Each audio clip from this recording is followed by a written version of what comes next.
All right. And we are live. I cannot tell you how incredibly excited I am. I know lots of you are saying, wait a minute, you look super familiar. We have with us the one and only Sharon Irving Cochran. Sharon, thank you so much for joining us. This is the best, the best. You. Thank you. You're the best. I love Oh, this has been a long time coming. I've got to tell you, I have been a huge fan of yours for over a decade. I won't say how long because it'll age both of us and it's none of your right. business. But also, you just have this incredible ability to change the atmosphere, change how people think and how they process information and work together. So, for some of you who don't know Sharon, you might recognize her from America's Got Talent. She was the golden ticket winner. She recently just did the keynote for Salesforce, thesalesforce.com. She is a force to be reckoned with, influencing thousands and thousands a week, including myself, like I said, for over a decade. So I guess, Sharon, for those who don't know you, tell us a little bit about yourself. Oh, thank you for that intro. I'm so honored to get to spend time and space with you. I mean, you highlighted some things that I would probably highlight. So it's always nice when someone else can sing your praises. You take it, yeah. It's always awkward when you talk about yourself. But yeah, I'm a girl from the South Side of Chicago, born and raised. And hearing you mention America's Got Talent, these are places and stages that I only dreamed of. I never thought I would actually be on a stage like that, coming from where I come from. I grew up in a very musical family. My father is a jazz legend. He musical directed for Miles Davis back in the day, and he's still active and on the scene, and he's doing his thing. And my mother sang in my grandfather's church. My grandfather marched with Dr. King, and just was this powerful force during the civil rights era. Powerful force of good. He was a bridge builder. So I mean, there's a legacy there, and so I'm grateful for that. But I think just coming from the South Side of Chicago, it keeps you humble. It keeps you in a certain mindset, and so ending up on AGT, America's Got Talent, receiving the golden buzzer, all of that, it's still really surreal when people talk about it. It just doesn't seem real. And then to see all the things you're doing now with IT companies, and we'll talk a Yes. little bit about that in a minute. Yes. And you've got a great Howie Mandel story that I want to touch on later too. We've got to talk about it. Yes. Again, how often do you have those kinds of stories? It's so rare. It is, right? It's Yeah. rare. So, I mean, out of all the stages that you've been on, like I said, you perform for thousands every week. Yeah.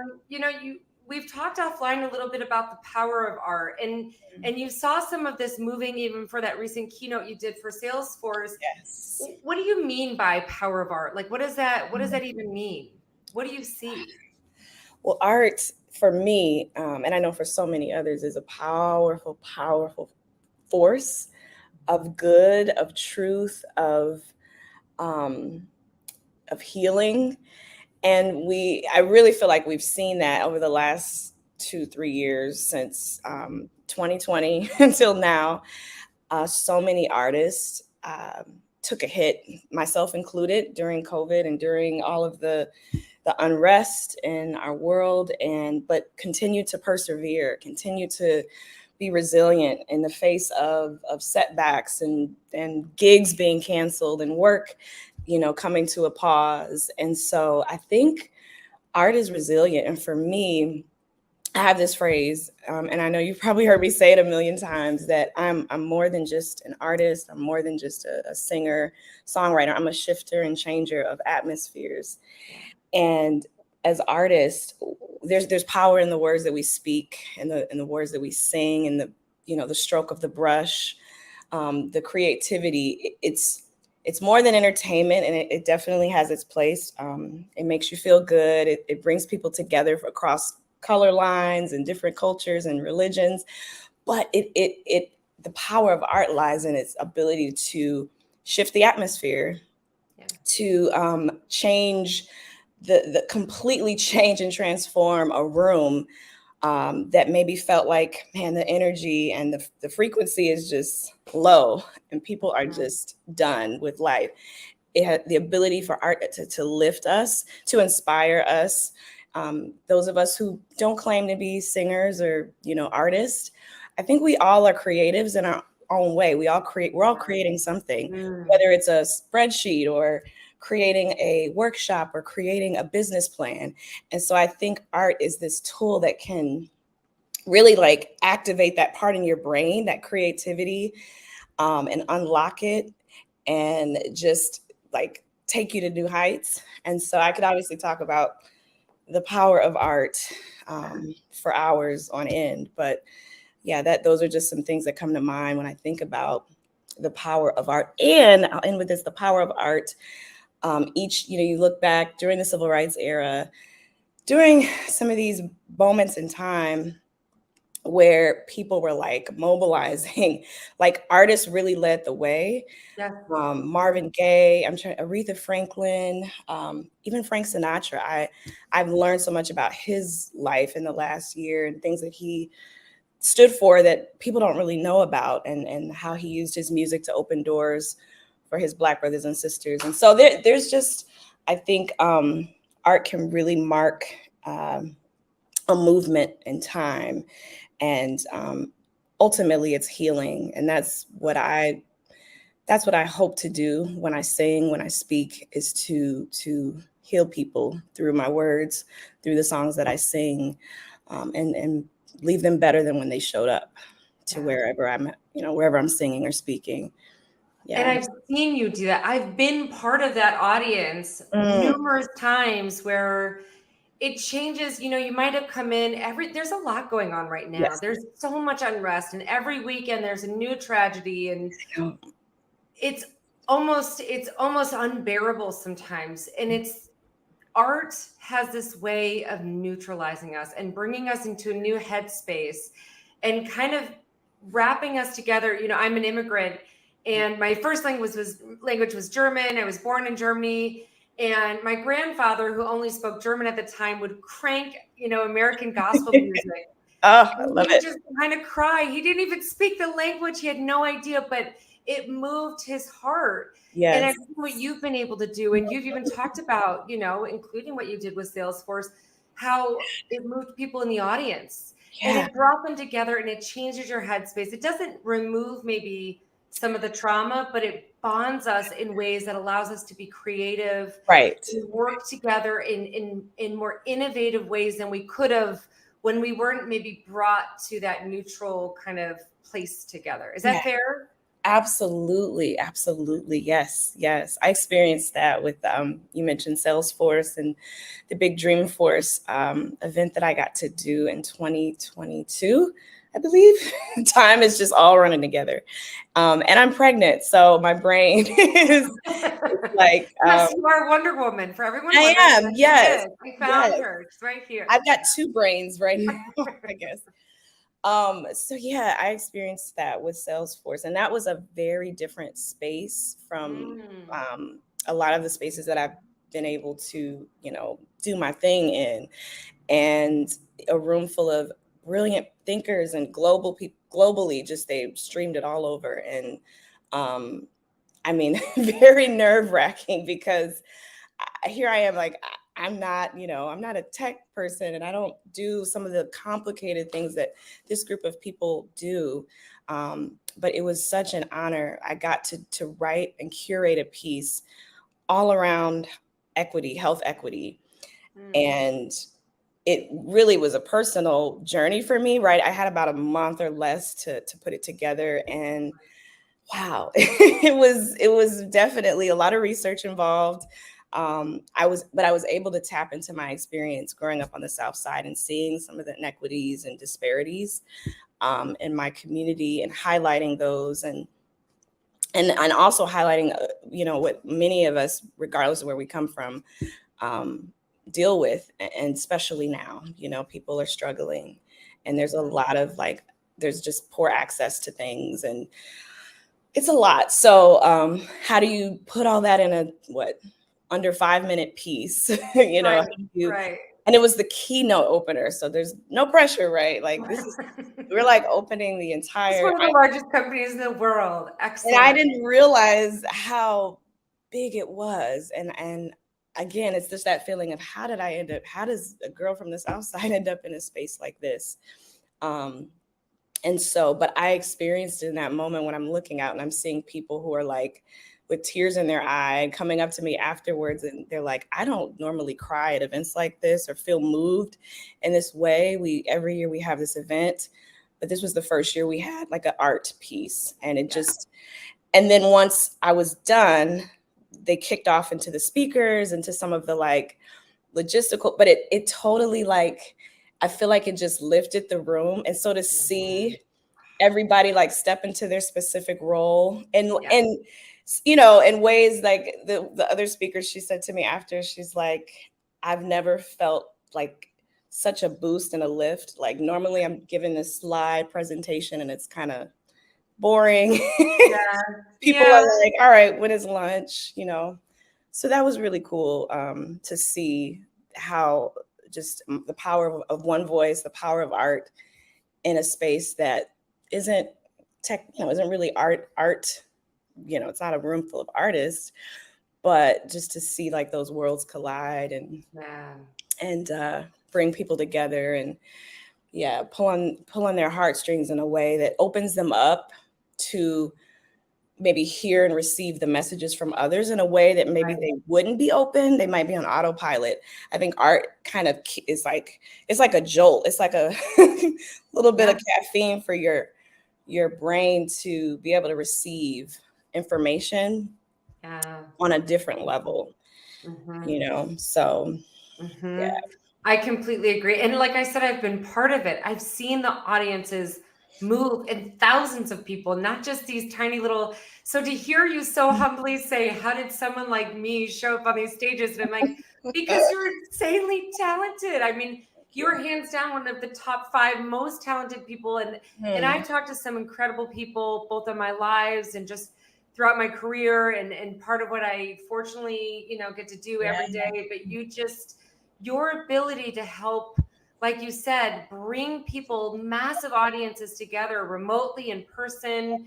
And as somebody who goes to lots of tech conferences, Right. I love seeing this shift because we do get a lot of PowerPoints, we do get a lot of Yes. spoken to. And I don't think I would be the first person to ever agree that sometimes you show up to these things Yeah. on autopilot. I think that was a very wise way to say it. We do. And Yeah. then you're just kind of going through the motions. And the neuroscience alone says that maybe you remember 30% of what you heard. Wow. That's not a lot when you're Not a days and lot. days on end. So for you to be able to level set and come out better than when you came in, that's what these companies want to do. They're trying to build better cultures. They're being conscious about diversity, equity, and inclusion. They're being conscious about reaching the human side of their talent, wherever you are in that talent.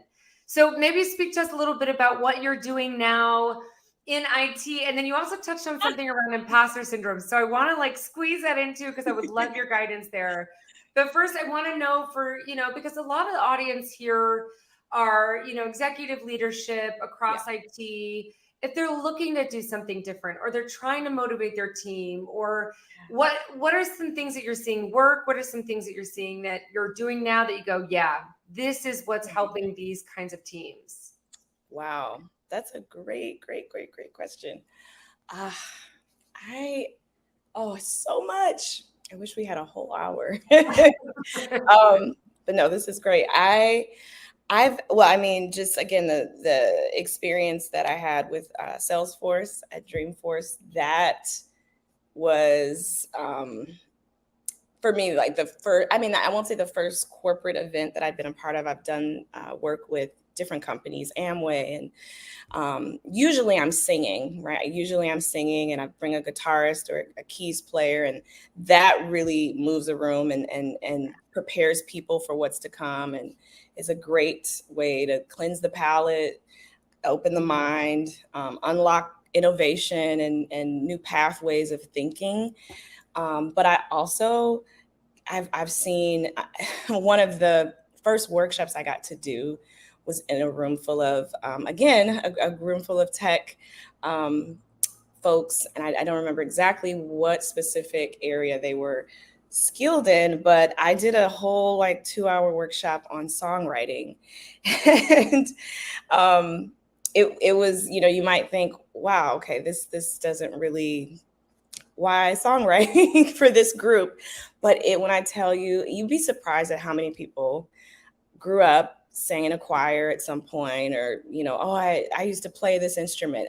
It's really, really cool to hear people that are like, I don't do it now. I haven't picked it up in years, but I loved playing the guitar. I loved playing the drums, and so it's like unlocking that little kid inside. And we did this 2-hour writing session, a songwriting session, and we wrote a song together, which was really, really neat. And it was actually a really good song. And it just really, again, I think the feedback that I received is that this really helped this group of people who work in this company, and they see each other, and some of them don't really interact as much, like that team bonding. If people aren't having fun, if they're like, I don't want to see this coworker, they're less likely to want to be at work and want to give it their all. And so the feedback that I received was, hey, this really like boosted the team morale. It boosted just the ability to like work with each other and step out of the office, and get out of tunnel vision and really join together. Yeah. And so that was really, really great to hear.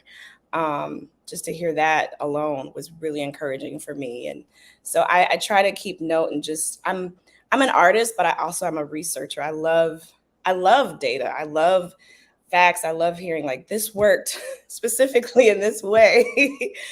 And so I love hearing that kind of thing. And I love being stretched and feedback. I know some artists are like, don't tell me anything about myself. And, I mean, there's some, if I'm working on a project and I'm like, I know what I want, and the vision is clear.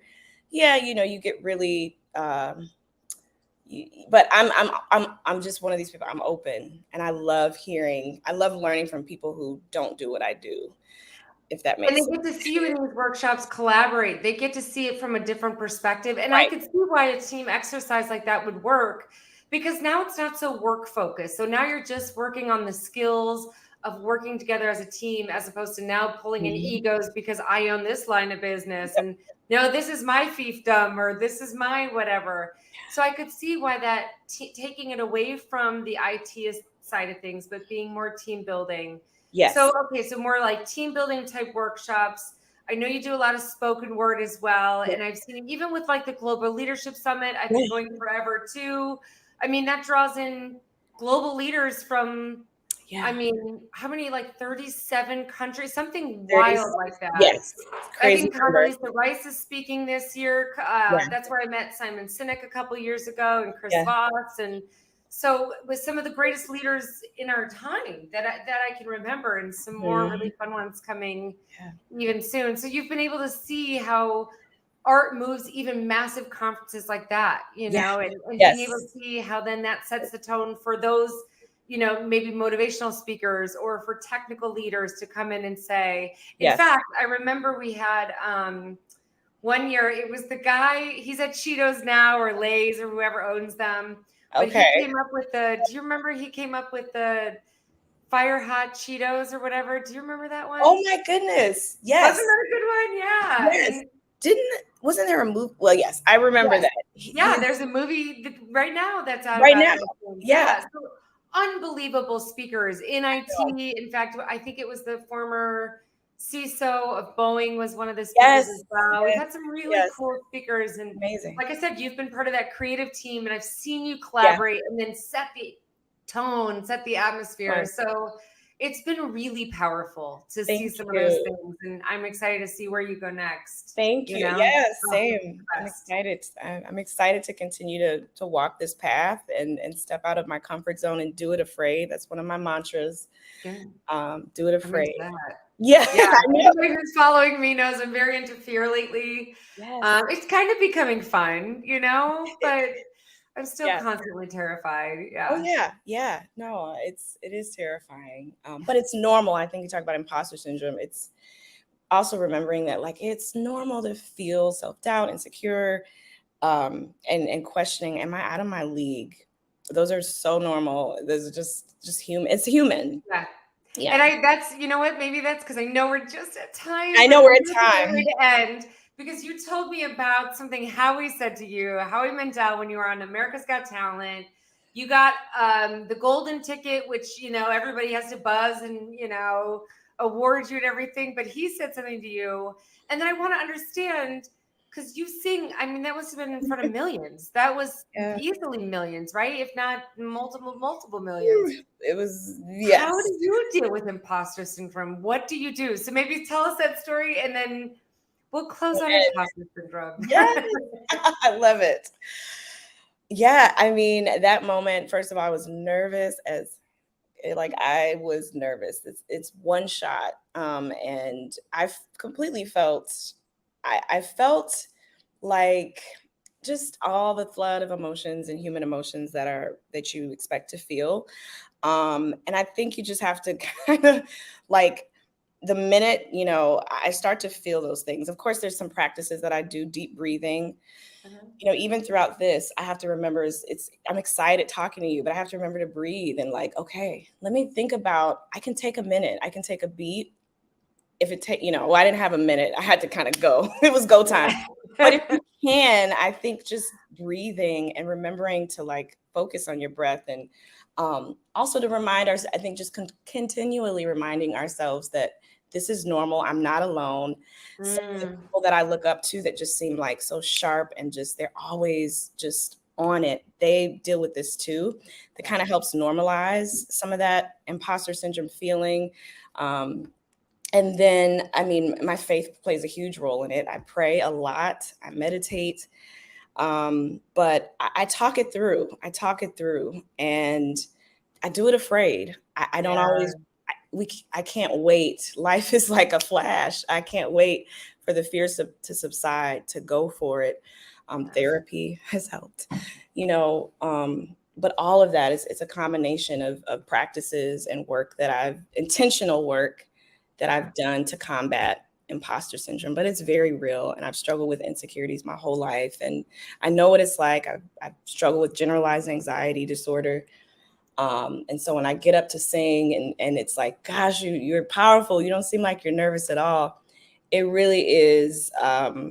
It's a miracle. It's a miracle, but it's partially just going through the fear, stepping to the mic, stepping to the platform, and just taking that space. Yeah, you got to just walk through it. And I Yep. know it's easier said than done for so many of us. And so I want to acknowledge that. But we can be really hard on ourselves, and that's not relatable. Right. Even today, I'm sure I'm going to get off of here and think, oh, I shouldn't have said that. And it robs you of that feeling of, hey, like, cool out. Just Right. you're human.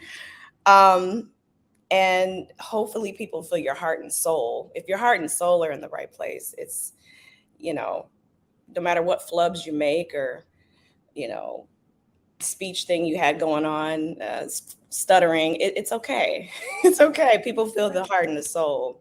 Yeah. That's what matters. That's what matters. You So, hit a couple things that I want to really make sure do not get missed. I want to applaud you because I don't even think you did it so effortlessly and naturally that I don't even notice that. I don't even think you noticed that you're so genuine, you're so transparent that you were even willing to say, "Hey, I struggle with generalized anxiety." So thank you for talking about your own mental health because 99.999 of us are terrified to admit that we're human, are terrified to admit that we're allowed to have feelings yeah. and that it's okay to have feelings. Just because we see this unbelievably talented you come up there and it does look so effortless. It does look so, and you've got all these people cheering you on and crying and waiting to talk to you and all these things that you go through the same things. And Yeah. I can't tell you how many CEOs, CFOs, CROs. I was just on the phone with, I think they're the 5th or 4th largest company in the world. They're CXO. I won't give it away because a lot of people think I'm, but let's just say CXO. This person makes millions of dollars a year. They are doing just fine. And this person, I won't even identify their gender because then it'll really become easy, was telling me just how nervous they get with these. Wow. For Really? one of their big keynotes and everything, one of their big speeches. And it's like, you're on the top of the world. What are you worried about? So the fact that you can come out here and say, hey, I've got this, I deal with this, I go to therapy. Thank you for saying that. Yes. There's also this weird kind of movement right now that I hope takes over that just says therapy is good. Yeah. For everyone, even Yes. before bad things happen. Yes. It's supposed to grow. That's how you know you're human. Yes. And last, you said something, show up scared. Find your fear forward and show up, terrified and all. That's But right. the more you do scary things, the more your brain lets you do scarier things. Yes. And if you don't just show up, you're going to live in fear. You're never going to be ready. Yeah. And when you said that, it was like fireworks. I was like, yes, listen to her.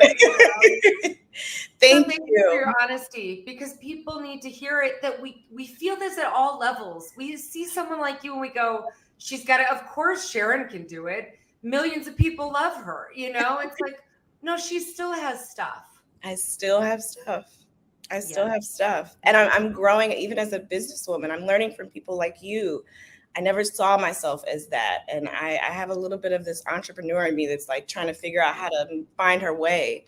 Yeah. So that's like probably my area where I'm like, ooh, where I feel it the most, because it's not but I'm like, yeah, I have ideas and business ideas that I just want to actualize. But I feel it when I'm stepping into the business and the entrepreneur. And we've talked, I'm like, I need to pick your brain, because it's a different world, but it's in me, And so, yeah.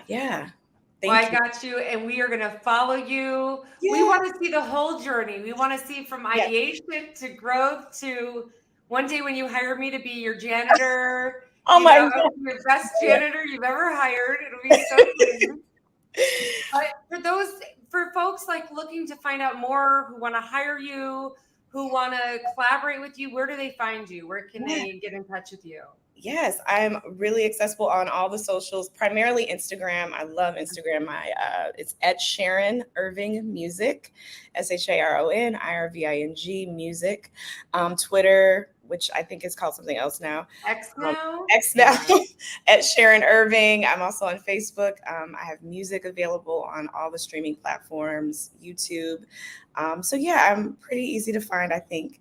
And my website is SharonIrving.com. And I just dropped a series of films, spoken word films, that people can license for their events.